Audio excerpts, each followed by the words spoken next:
20세기 월트 디즈니사의 유명한 만화 영화 톰과 제리처럼 둘이 서로 어울리지 못하는 상태를 우리는 물과 기름 같다고 합니다. 짜장면을 먹고 난 그릇을 물로만 씻는다면 잘 씻기지 않습니다. 왜냐하면 물과 기름은 서로 섞이지 않기 때문입니다.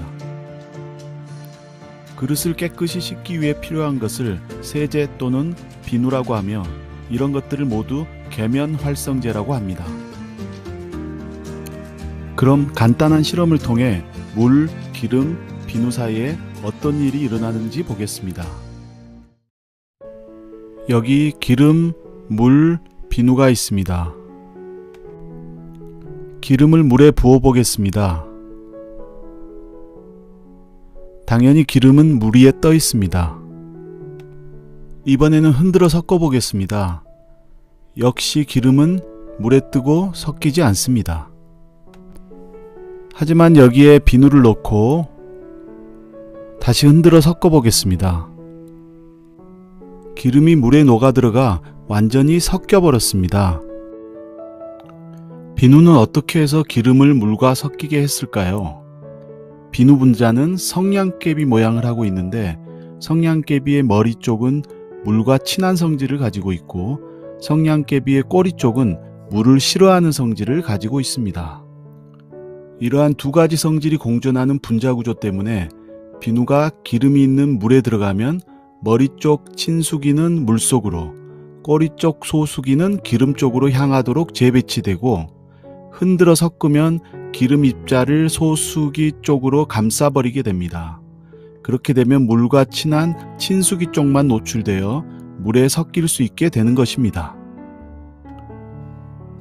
코로나 바이러스의 구조를 보면 맨 안쪽에 RNA 유전자가 있고 이 RNA를 캡시드라는 단백질이 감싸고 있으며 맨 바깥쪽을 외피라고 부르는 껍질이 둘러싸고 있습니다. 그런데 이 외피가 바로 기름막으로 되어 있습니다. 그래서 비누 분자가 투입되면 소수기가 코로나 바이러스의 외피에 결합하고 바이러스의 기름막 외피는 뜯겨 나가게 됩니다. 외피를 잃은 바이러스는 아무런 기능을 하지 못하고 결국 사망하게 됩니다. 우리가 비누로 손을 씻으면 바이러스는 파괴되고 파괴된 조각들은 비누에 의해 물에 녹아 내 손에서 씻겨 나가는 것입니다. 손 씻기에서 가장 중요한 것은 비누 말고 또 하나가 있습니다. 바로 시간입니다. 바이러스로 오염된 손에 대한 실험 결과를 보겠습니다. 물로만 씻은 손은 바이러스가 거의 없어지지 않습니다. 비누로 10초 동안 씻은 손에는 아직 바이러스가 남아 있습니다.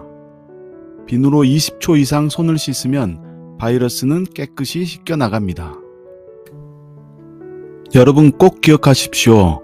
손은 비누로 20초 이상 씻어야만 바이러스 감염을 완전히 예방할 수 있습니다. 20초를 카운트하기 어렵다면 곰 3마리가 한 집에 있어 라고 시작하는 곰 3마리 동요 1절을 부르면 대략 20초가 됩니다. 비누 대신 사용할 수 있는 손세정제는 비누와 동일하게 바이러스 감염을 예방할 수 있습니다. 다만 에탄올 함량이 60% 이상이어야만 바이러스를 파괴할 수 있습니다. 또한 손이 이물질로 많이 오염되었거나 손에 땀이 많은 경우에는 항바이러스 효과가 떨어질 수 있기 때문에 주의해야 합니다. 시중에서 많이 보이는 항균 비누는 일반 비누와 항바이러스 효과에서 차이가 없기 때문에 굳이 항균 비누를 사용할 필요는 없습니다. 몇 개월 동안 코로나 바이러스와 싸우면서 우리가 확실하게 알게 된 세 가지는 바로 사회적 거리두기, 마스크 쓰기, 그리고 손 씻기가 중요하다는 것입니다. 그중 가장 중요한 것은 비누로 20초 이상 씻는 것입니다. 곰 3마리를 부르면서.